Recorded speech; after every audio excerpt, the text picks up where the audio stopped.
as I just said, we are going to be talking about research strategies today, and that really starts off with this idea of descriptive research, which is a systematic, objective observation of people. And we can do this through kind of a number of means.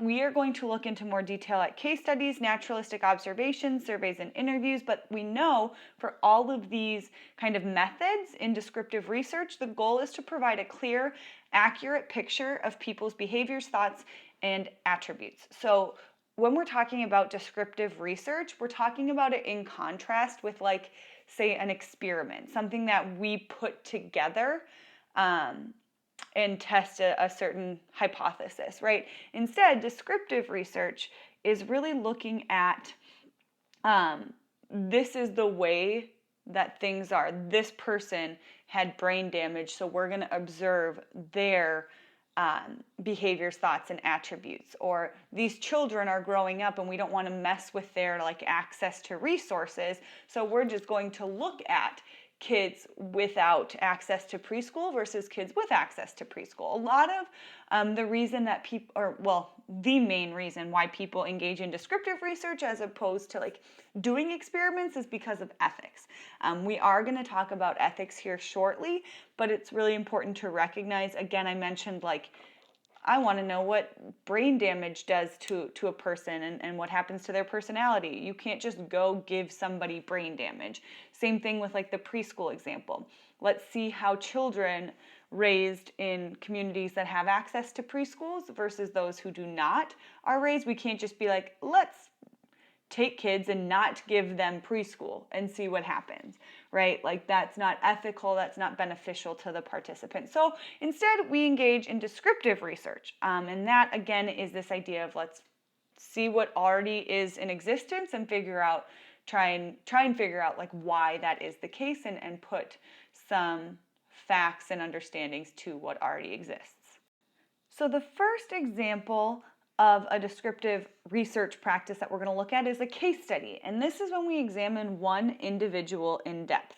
The picture or the image on this slide is a real life accident that took place. It happened to a man named Phineas Gage. We're going to watch a short video clip on his story. He, as I mentioned in kind of my intro, is somebody who's going to come up multiple times throughout our study of psychology and biopsych, in personality psych and intelligence, right?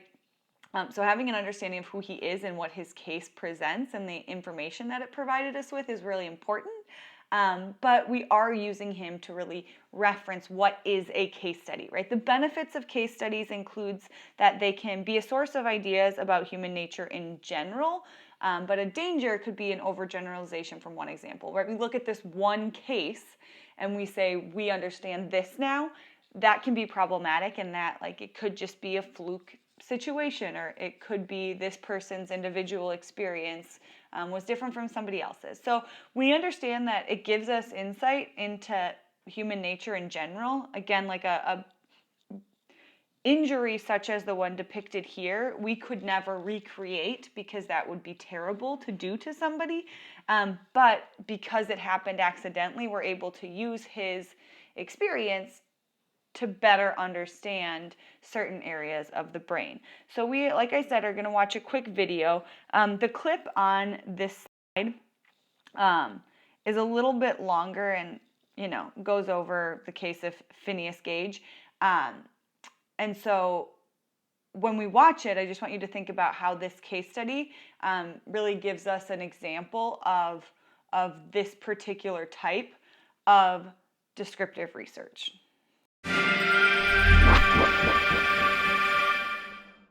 On September 13, 1848, a 25-year-old Phineas Gage was helping excavate rocks to make way for a railroad track on the Rutland and Burlington Railroad near Cavendish in Vermont. Gage was preparing for an explosion by compacting a bore with explosive powder using a tamping iron.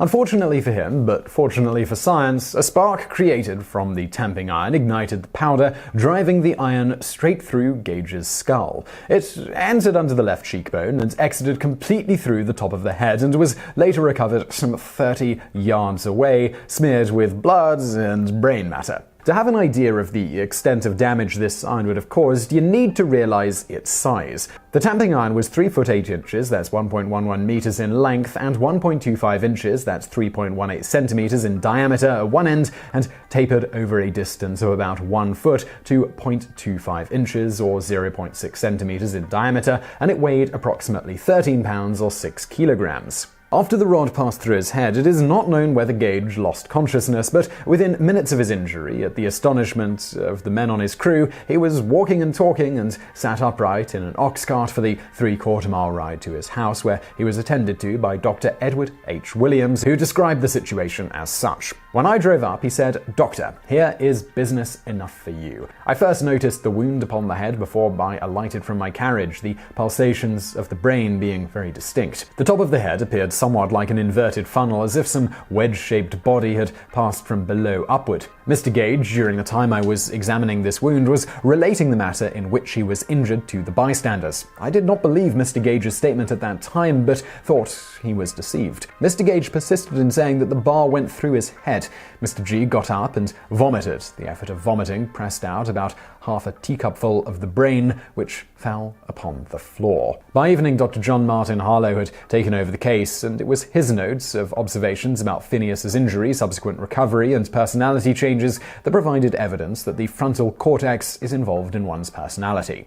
The initial treatment of Phineas's physical injuries included cleaning the wound by removing small fragments of bone and replacing some of the larger fragments that were still attached but displaced. The large wound at the top of his head was closed with adhesive straps and covered with a wet compress to allow the wounds to drain into the dressings. Within days, his exposed brain became infected and he fell into a semi-comatose state. To his family's relief and surprise, he actually recovered. Not long after that, Dr. Harlow had to release 8 fluid ounces of pus from an abscess under George's scalp. Despite all of this, only 3.5 months after the accident, Phineas Gage was leading a seemingly normal life, contrary to many outlandish accounts that soon popped up, most of which have been dismissed as myth due to a complete lack of evidence. However, those closest to him did notice slight changes in his personality and behavior. In 1868, in a report published in the Bulletin of the Massachusetts Medical Society, Dr. Harlow wrote, "His contractors, who regarded him as the most efficient and capable foreman in their employ previous to his injury, considered the change to his mind so marked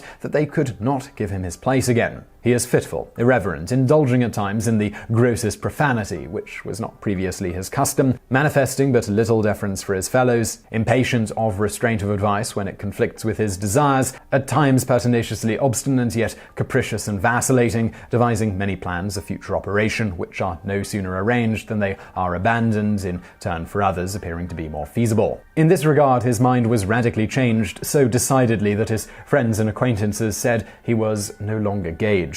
Not the same man he used to be, and denied employment by the railroad company who used to see him as an efficient and capable foreman. He worked for a short time at a livery stable in New Hampshire, among other odd jobs. He then spent 7 years as a stagecoach driver in Chile until his health began to deteriorate. Evidence uncovered very recently, in 2008, seems to indicate that before his demise while working in Chile, Gage had recovered most, if not all, of his former social skills, and was otherwise a pretty normal guy at one point. Once his health declined, he moved to San Francisco with his mother, where, after suffering a series of epileptic seizures, he died on May 20th, 1860, at the age of 36, almost 12 years after his accident. It wasn't until 1866 that Dr. Harlow, who thought he would never hear from Phineas again, learned of his death. At his request of the family, Phineas's skull was removed from his grave and sent, along with the tamping iron that had pierced Phineas's skull, to Dr. Harlow in Massachusetts. Today, both can be seen at the Harvard University School of Medicine in the Warren Anatomical Museum. So I really hope you found that video interesting. If you did, please do hit that like button below, and don't forget to subscribe. We've got brand new videos every day of the week. Also, if you want something else, we've got a podcast. It's called The Brain Food Show. You can check it out on iTunes or wherever you get your podcasts. Just search Brain Food, one word, and it'll pop up. And as always, thank you for watching.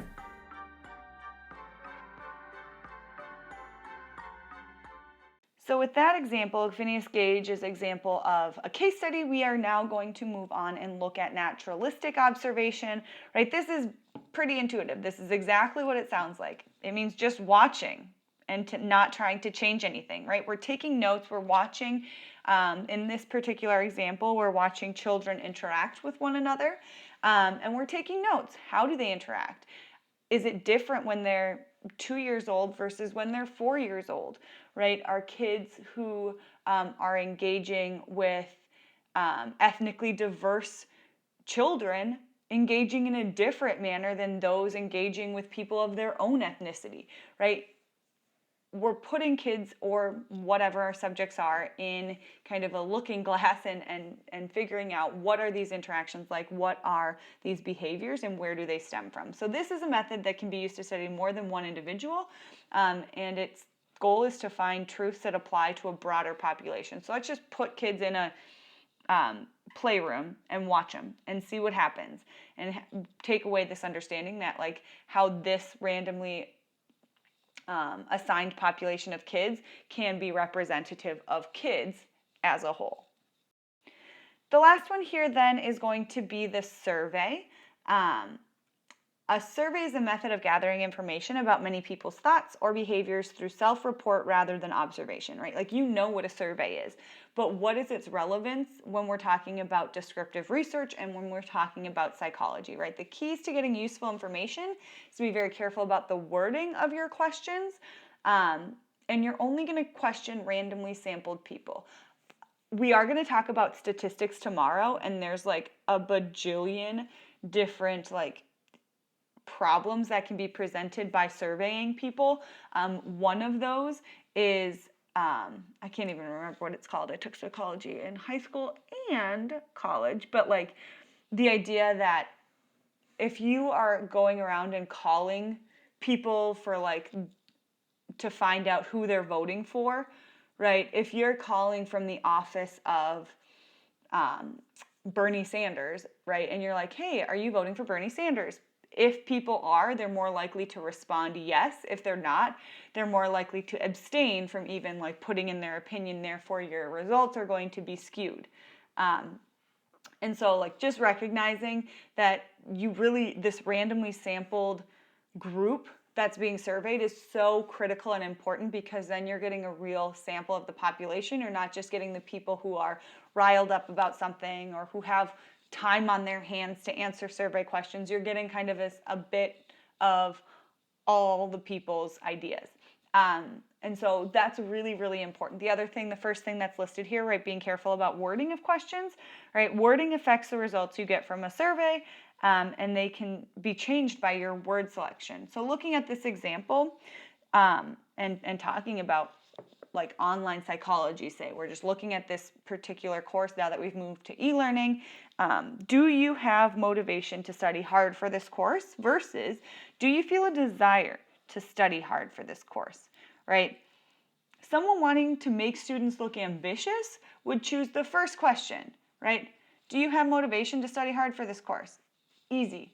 Yeah, I want to do well. I want to study hard. Somebody who wants to make students look lazy could choose the second one. Do you have a desire? Do you feel a desire? That word choice is like, I don't know. I guess I don't have a desire. It's not my deepest passion to study for this course, but I do want to do well. So again, just an example of recognizing how wording can in fact impact people's responses. So you have to be very careful about wording when using surveys, and you have to have a randomly sampled population. So there you have it with the descriptive research. You have case studies. Think about Phineas Gage. You have naturalistic observation, like watching kids interact, and you have surveys, right? Gathering information based on self-response of people filling out kind of a survey or a questionnaire of sorts. So moving on then, oh man, this all got messed up. Hopefully you guys have access to the actual slide decks that I linked on Canvas, but it's important to recognize why we take a sample. Again, I kind of referenced some of this, so bear with me. It's important to take these samples, and it's important for these samples to be random, right? Down here in this circle, this red circle, is a definition for random sampling. I'll just read it to you real quick. Random sampling is a technique for making sure that every individual in a population has an equal chance of being in your sample, right? Random means that your selection of participants is driven only by chance and not by any characteristic, right? You don't, if you want to find out something about men, you can't interview every single man on earth. So instead, we sample. It saves time. You can find the ratio of colors in this jar by making sure they were all mixed up, randomized, and then taking a sample, right? So if you think about so we want to find out about men. Are men angrier than women? We're going to talk about kind of gender stereotypes later on in psychology, but are men angrier than women, right? Well, what we have to be careful of is saying well, I'm here, I live in Minnetonka, I'm at my house, I'm just going to send out a survey to all of the people in my neighborhood. That seems like a pretty average sample. Well, it's not, right? People who live in my neighborhood all have a similar socioeconomic status. Generally speaking, they have similar life backgrounds, right? Not everybody, but on a big, wide scale, right? A lot of people have kids and dogs and single-family homes, right? Which may lead to the understanding that they have certain types of jobs. And so that's not a random sample, and that's not going to give me insight into all men across the globe. What I'd have to do is I'd have to put every man into a random generator, and I'd have to get some people from Seattle, and then from small town Pennsylvania, and people from Minneapolis, and people who are rich and poor, black, white, atheist, Christian, Jewish. I have to get a whole gamut in order to get a real understanding of men as a whole. So that's the importance here of taking a sample and specifically random sampling, right? You can't just be I'm just going to look at everybody at Wayzata High School. That'll give me a sense of all high schoolers in the country. It won't, because Wayzata High School is unique. Wayzata High School is affluent. Wayzata High School has a lot of opportunities that many other schools don't. And so just recognizing that this random sampling is extremely important when we're talking about how we engage in research. So talking about what are these aspects or these ways to engage in descriptive research, what is the outcome? What can we take away from descriptive research? That's what we're going to shift to now. And the potential is that we could find some sort of correlation, right? The general definition is an observation that two traits or attributes are related to each other, thus they are correlated, right? This idea that having access to preschool will make you more successful as a graduate of high school, right? If you went to preschool, you are more likely to graduate high school. That's a positive correlation. So what does that actually mean in terms of our understanding in a case study, in naturalistic observation, and in a survey? Again, general definition, an observation that two traits or attributes are related. Scientific definition, and this is important because not all research ends with correlation, and we know that correlation does not always equal causation. Our scientific definition is a measure of how closely two factors vary together, or how well you can predict a change in one from observing a change in the other. So just kind of recognize that, scientifically speaking, you need to have a certain mathematical equation, which we're not going to get into. We're just going to big picture look at it. If you take AP stats, you'll get into that and determining the math behind correlation. But a correlation, which we'll look at, can be a positive one, meaning if this happens 100% of the time this also happens, or it can be a negative one, which means if this happens 100% of the time, this doesn't happen. So establishing correlation is one idea that we can kind of think about when we are looking at the results from descriptive studies. So here you have, right, in a case study, you could look at, the fewer hours the boy was allowed to sleep, the more episodes of aggression he displayed, right? This one individual. On any given day, if he slept less, he was more aggressive the following day, right? We can understand limited sleep is correlated to higher levels of aggression. In naturalistic observation, children in a classroom who were dressed in heavier clothes were more likely to fall asleep than those wearing lighter clothes, right? Overall, we're watching all the kids in the classroom. Those that have heavier clothes are correlated or more likely to fall asleep. So there's a correlation between heavy clothes and being tired. And then the last one here, in a survey, the greater number of Facebook friends, the less time was spent studying, right? So in a survey, somebody sends out a questionnaire to a randomly sampled population and everybody says, I have 342, maybe Instagram followers is more accurate, or like TikTok people, I don't know, followers? You follow people on TikTok, yeah. In a survey, you say like, I have 378 TikTok followers. And they can attribute how much time you spend studying. I spend 10 hours studying, whereas somebody who maybe has 1,000 followers spends 5 hours studying. Therefore, there'd be like a negative correlation in terms of more friends equals less studying. Again, correlation. We do know correlation does not always equal causation. We'll look at that in a second, but these are some examples of how correlation can be pulled from this type of research. So as we know, correlation is looking at the relationship between two events or attributes or traits or whatever. This particular graph is showing us a negative correlation, right? The higher number of studying hours per week on that y-axis leads to an increased number of friends on Facebook, right? As one number goes up, the other number goes down. So these two factors which correlate, we know that they vary together. So we can see kind of a trend. We can see a pattern.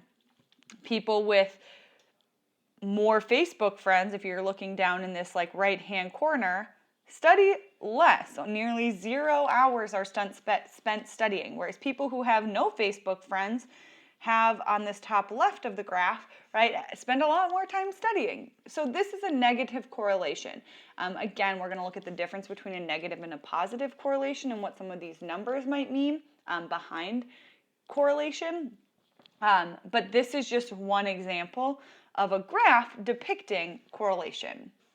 So here we have that kind of comparison, looking at all the pieces of the puzzle as it pertains to correlation.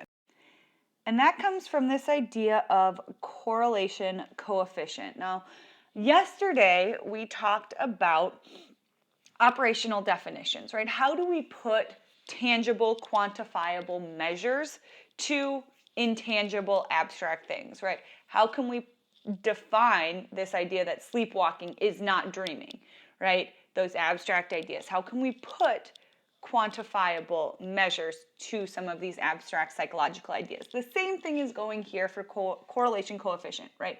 Correlation being the relatedness of two events. If you have a correlation coefficient, you are basically putting a number to represent how related those events are. So the definition here, correlation coefficient is a number representing the strength and direction of correlation. The strength of a relationship refers to how close the dots are to a straight line, which means one variable changes exactly as the other one does. This number varies from 0 to positive or negative 1. And that can kind of be like, think about it as like your slope, and how far away those dots are from this line of correlation. So if we look here, I'm going to draw, I haven't done this before, so we're going to go a little crazy. So if we're looking at something that has a positive correlation, right, down here the direction, if you're looking kind of at this particular example, this is a positive correlation, right? As a variable increases, another variable also increases, right? The more alcoholic beverages you drink, the more often you cry or get upset, right? There's a positive correlation between alcohol consumption and certain behaviors. So that's going to be our example of a positive correlation, right? Over here then, right, our negative correlation is saying like, We use the example on the last slide looking at Facebook friends and studying per week. As the number of Facebook friends increases, the amount of time studying decreases, right? And so you have kind of this positive and negative correlation. Now the strength is what I want to talk about here real quick.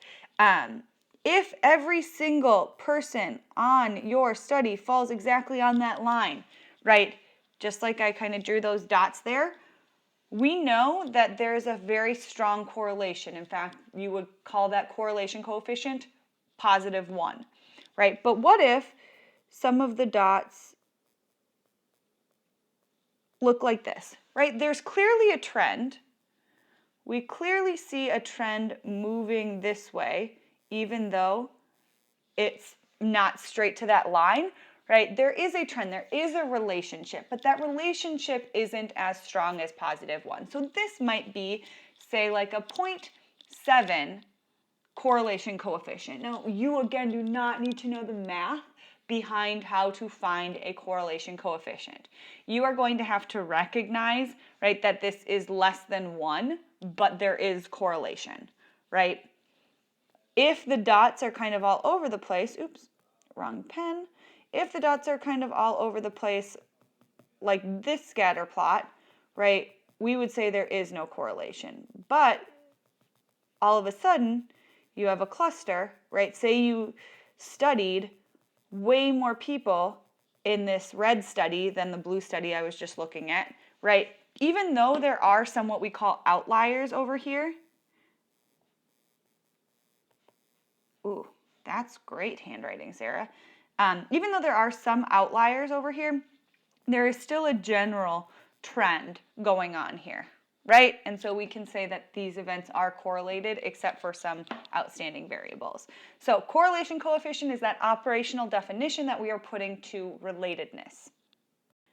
Correlation is not causation, people. It is not causation. You have heard me say this multiple times. You'll probably hear me say this a lot more throughout the course of this class, but we need to understand that correlation is not causation, right? Obviously, this slide got a little messy here. I added in my own typing to make sure you get the gist of it. But this idea of correlation not being causation can be proven in a lot of different ways. Here are a couple of examples, right? People who floss more regularly have less risk of heart disease, right? Does flossing make your heart stronger? Probably not, right?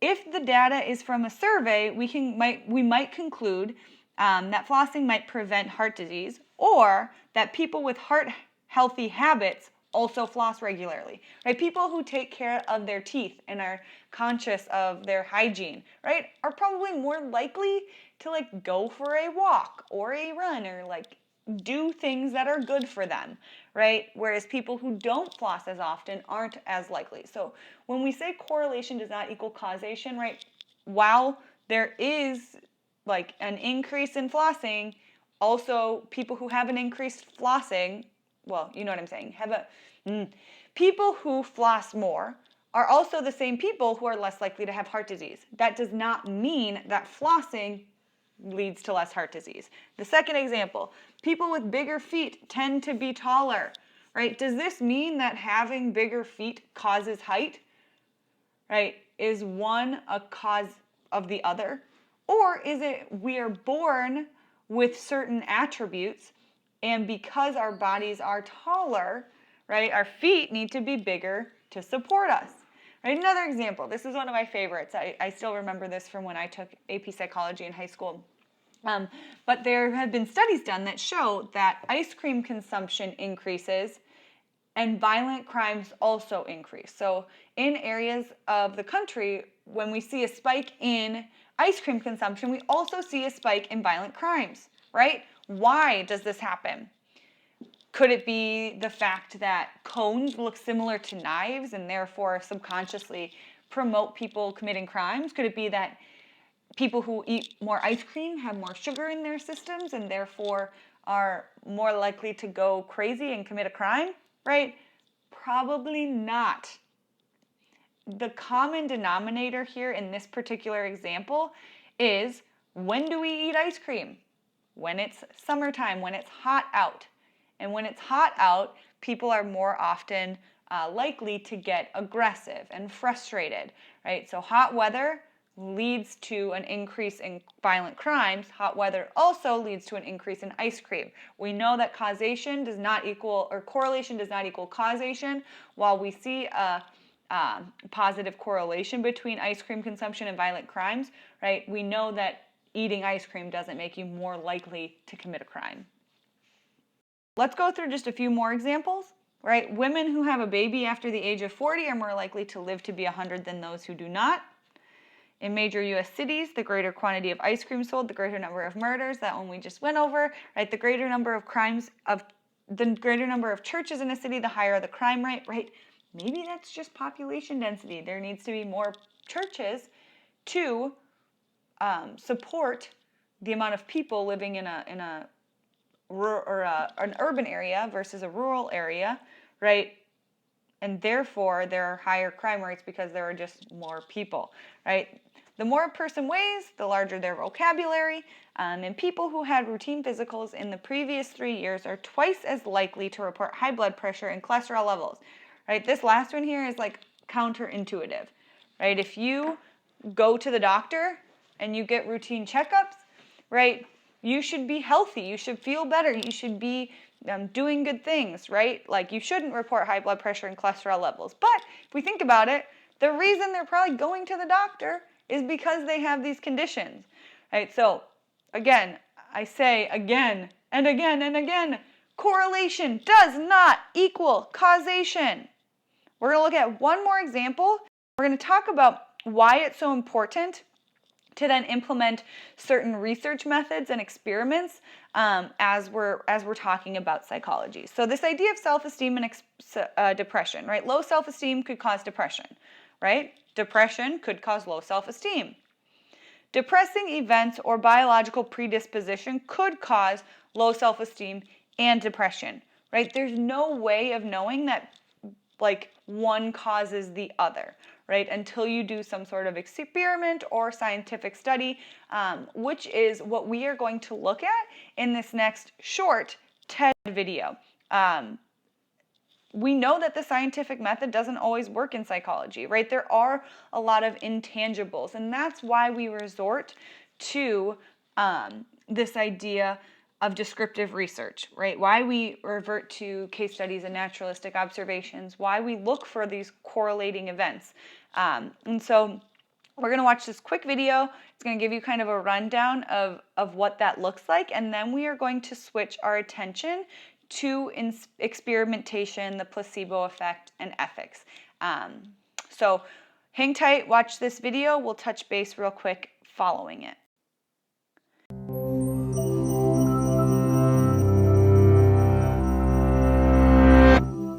Studies have shown that taking vitamins is good for your health and bad for your health. That newly discovered herb can improve your memory or destroy your liver.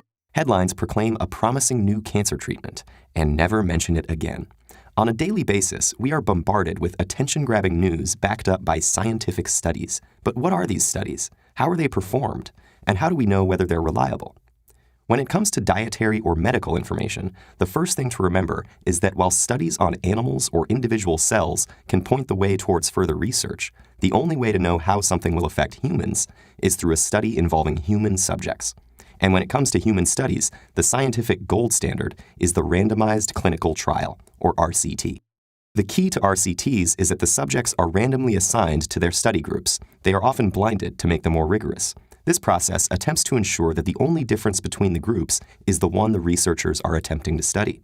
For example, when testing a new headache medication, a large pool of people with headaches would be randomly divided into two groups, one receiving the medication and another receiving a placebo. With proper randomization, the only significant overall difference between the two groups will be whether or not they received the medication, rather than other differences that could affect results. Randomized clinical trials are incredible tools, and in fact, the U.S. Food and Drug Administration often requires at least 2 to be conducted before a new drug can be marketed. But the problem is that an RCT is not possible in many cases, either because it's not practical or would require too many volunteers. In such cases, scientists use an epidemiological study, which simply observes people going about their usual behavior, rather than randomly assigning active participants to control and variable groups. Let's say we wanted to study whether an herbal ingredient on the market causes nausea. Rather than deliberately giving people something that might make them nauseated, we would find those who already take the ingredient in their everyday lives. This group is called the cohort. We would also need a comparison group of people who do not have exposure to the ingredient, and we would then compare statistics. If the rate of nausea is higher in the herbal cohort, it suggests an association between the herbal supplement and nausea. Epidemiological studies are great tools to study the health effects of almost anything, without directly interfering in people's lives or assigning them to potentially dangerous exposures. So why can't we rely on these studies to establish causal relationships between substances and their effects on health? The problem is that even the best conducted epidemiological studies have inherent flaws, precisely because the test subjects are not randomly assigned to their groups. For example, if the cohort in our herbal study consisted of people who took the supplement for health reasons, they may have already had higher rates of nausea than the other people in the sample. Or the cohort group could have been composed of people who shop at health food stores and have different diets or better access to healthcare. These factors that can affect results in addition to the factor being studied are known as confounding variables. These two major pitfalls, combined with more general dangers, such as conflicts of interest or selective use of data, can make the findings of any particular epidemiological study suspect, and a good study must go out of its way to prove that its authors have taken steps to eliminate these types of errors. But even when this has been done, the very nature of epidemiological studies, which examine differences between pre-existing groups rather than deliberately inducing changes within the same individuals, means that a single study can only demonstrate a correlation between a substance and a health outcome, rather than a true cause and effect relationship. At the end of the day, epidemiological studies have served as excellent guides to public health, alerting us to critical health hazards such as smoking, asbestos, lead, and many more. But these were demonstrated through multiple, well-conducted epidemiological studies, all pointing in the same direction. So the next time you see a headline about a new miracle cure or the terrible danger posed by an everyday substance, try to learn more about the original study and the limitations inherent in any epidemiological study or clinical trial before jumping to conclusions.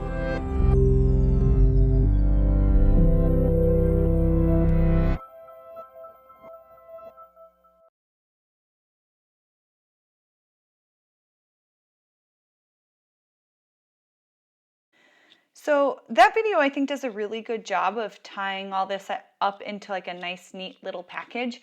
It also references some ideas about the ethics behind research in psychology. We are going to touch on that briefly at the end of this lecture, so stick with me.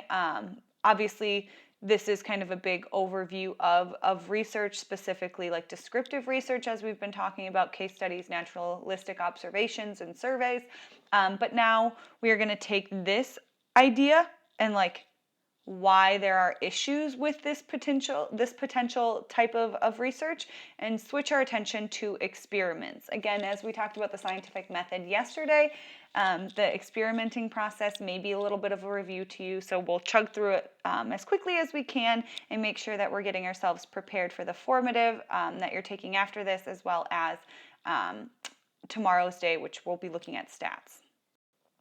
So how do you find out about causation, right? That video said, like, we can only infer causation from this idea of correlation, right? We can't fully prove causation. So how do we do that? We do it through experimentation, which is manipulating one factor in a situation to determine its effect, right? An example, which we're going to kind of let carry us through the rest of our content here in Unit 1, is that removing sugar from the diet of children with ADHD makes a difference, right? So like, does removing sugar, is sugar a cause for ADHD symptoms, right? That's the question.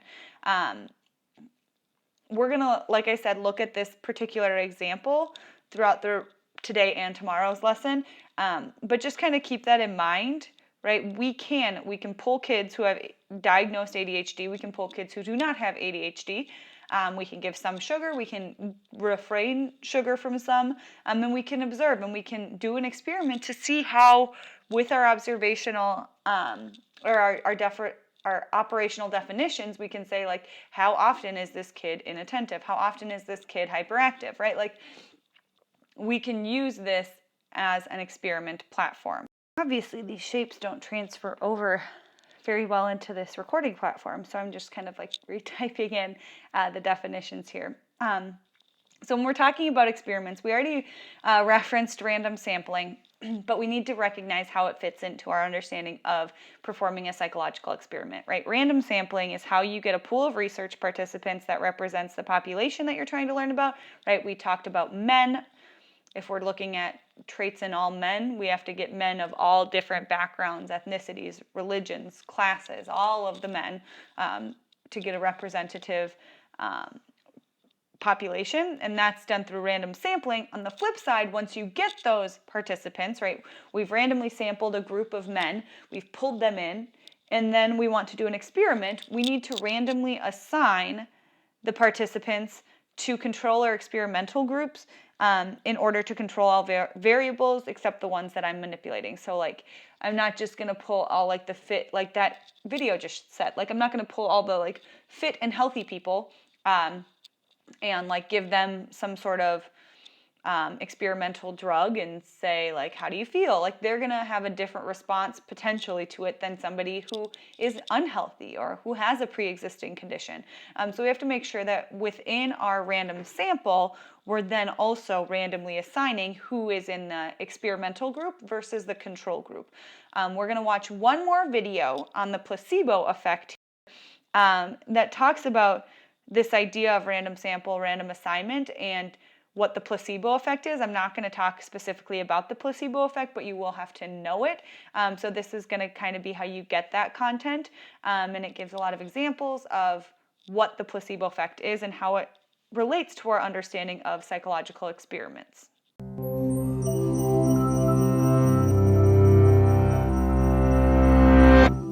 In 1996, 56 volunteers took part in a study to test a new painkiller called trivaricaine. On each subject, one index finger was covered in the new painkiller, while the other remained untouched. Then, both were squeezed in painful clamps. The subjects reported that the treated finger hurt less than the untreated one. This shouldn't be surprising, except trivaricaine wasn't actually a painkiller, just a fake concoction with no pain-easing properties at all. What made the students so sure this dummy drug had worked? The answer lies in the placebo effect, an unexplained phenomenon wherein drugs, treatments, and therapies that aren't supposed to have an effect and are often fake miraculously make people feel better. Doctors have used the term placebo since the 1700s, when they realized the power of fake drugs to improve people's symptoms. These were administered when proper drugs weren't available, or if someone imagined they were ill. In fact, the word placebo means "I shall please" in Latin, hinting at a history of placating troubled patients. Placebos had to mimic the real treatments in order to be convincing, so they took the form of sugar pills, water-filled injections, and even sham surgeries. Soon, doctors realized that duping people in this way had another use: in clinical trials. By the 1950s, researchers were using placebos as a standard tool to test new treatments. To evaluate a new drug, for instance, half the patients in a trial might receive the real pill. The other half would get a placebo that looked the same. Since patients wouldn't know whether they'd receive the real thing or a dud, the results wouldn't be biased, researchers believed. Then, if the new drug showed a significant benefit compared to the placebo, it was proved effective. Nowadays, it's less common to use placebos this way because of ethical concerns. If it's possible to compare a new drug against an older version or another existing drug, that's preferable to simply giving someone no treatment at all, especially if they have a serious ailment. In these cases, placebos are often used as a control to fine-tune the trial, so that the effects of the new versus the old or alternative drug can be precisely compared. But of course, we know that placebos exert their own influence too. Thanks to the placebo effect, patients have experienced relief from a range of ailments, including heart problems, asthma, and severe pain, even though all they'd received was a fake drug or sham surgery. We're still trying to understand how. Some believe that instead of being real, the placebo effect is merely confused with other factors, like patients trying to please doctors by falsely reporting improvements. On the other hand, researchers think that if a person believes a fake treatment is real, their expectations of recovery actually do trigger physiological factors that improve their symptoms. Placebos seem to be capable of causing measurable change in blood pressure, heart rate, and the release of pain-reducing chemicals like endorphins. That explains why subjects in pain studies often say placebos ease their discomfort. Placebos may even reduce levels of stress hormones like adrenaline, which can slow the harmful effects of an ailment. So shouldn't we celebrate the placebo's bizarre benefits? Not necessarily. If somebody believes a fake treatment has cured them, they may miss out on drugs or therapies that are proven to work. Plus, the positive effects may fade over time, and often do.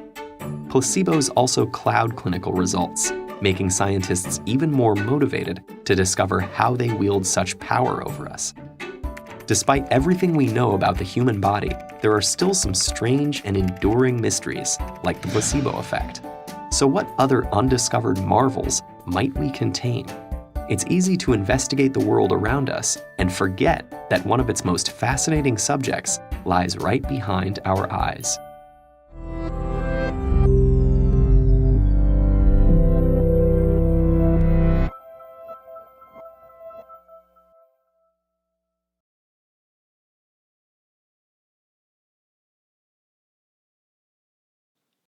So real quickly, just to reiterate after that video, right, control groups are going to be given a placebo effect. Once you've randomly sampled your population, you've randomly assigned them to a control group versus an experimental group. The control group gets like a fake drug. The experimental group gets the real drug. Nobody knows who is getting what. They even go so far as to institute studies that are double blind, meaning neither the people administering the drugs nor those receiving them know if it's the placebo or the real drug. And this is important because it gives us insight right into what is actually causing a change in behavior or feeling or whatever that might be, right? Again, this is probably review to you. I'm not going to go into like massive detail into this because your formative looks at this specifically, and you're going to have to actually like apply these ideas of experimental and control group, independent variable, dependent variable, and confounding variables. So I'll go over them just quickly. We'll do just a brief example, and then we'll talk ethics and be done for the day. So experimental group versus control group, we just talked about that. Experimental group is exposed to the treatment. Control group doesn't really have anything change for them. And so with that in mind, we know the independent variable or dependent variables. Independent meaning the variable that we are the variable that we are able to manipulate independently of what the other variables are doing, right? So that independent variable, if we're talking about like the ADHD, consuming sugar causes ADHD, we know our experimental group is kids who are eating sugar. Our control group is kids who are not. And we, in order to alleviate like confirmation bias and like trying to prove our hypothesis is right, we should really be looking also at kids who don't have ADHD to kind of bring in that idea. But looking at the independent variable in this particular example, it is sugar, right? The dependent variable is then like what is changing because of the introduction or removal of sugar from a kid's diet, right? So independent variable that we're able to manipulate independently. Kids get sugar or they don't. A dependent variable is the variable we expect to experience a change. So ADHD symptoms, how hyperactive are they, how unfocused are they, and whatnot, right? With that in mind as well, we also know that confounding variables exist, and these are other variables that might have an effect on the dependent variable. Example, sugar increases hyperactivity in all children, not just those ones that have ADHD. So it's hard to say that sugar is the cause of ADHD symptoms because if a kid who doesn't have ADHD is also more hyperactive with sugar, it's a very difficult causation to define. So here's your example. Go ahead and pause the lecture here real quick. We're going to revisit that depression self-esteem example. Doctors are trying interventions that improve self-esteem to see if they cause a reduction in depression, right? This idea that we're going to teach them a new way to cope. Like maybe we're teaching meditation, right? What is the experimental group, control group, IV, DV, and potential confounding variables? Pause it, go through it yourself. We'll go over them in just a second here. Okay, so looking at this particular example, the experimental group is those patients who get the intentional interventions. They learn the meditation. Our control group is the patients who continue their regular therapy. They don't get any added teachings about how to meditate, right?